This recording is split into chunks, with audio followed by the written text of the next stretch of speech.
Chilli chicken বানাতে তোমরা তো প্রত্যেকেই জানো, তবুও আমি ভাবলাম যে আমি কিভাবে বানাই তোমাদের সাথে একবার শেয়ার করি।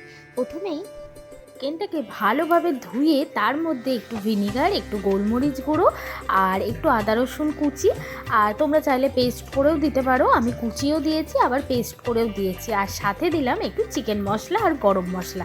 তারপর ভালো করে কর্নফ্লাওয়ার আর অল্প একটু ময়দা দিয়ে আমি ম্যারিনেশনটা করলাম, আর শেষে একটু সয়া সসও দিয়েছিলাম। তো দেখো এখানে আমি এবার ভালোভাবে চিকেনটাকে ম্যারিনেশন করে নেব, তারপর একটা একটা করে ভালো করে ডিপ ফ্রাই করে নেব। আর তার সাথে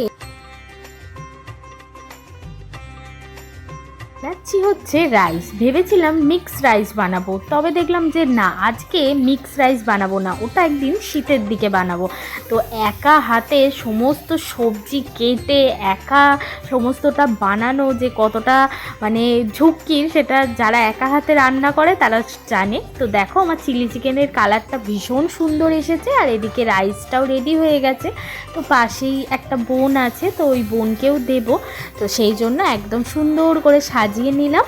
তোমাদের এই ভিডিওটা কেমন লাগলো আর এই রেসিপি দুটো কেমন লাগলো সেটা কিন্তু অবশ্যই কমেন্ট করে জানিও।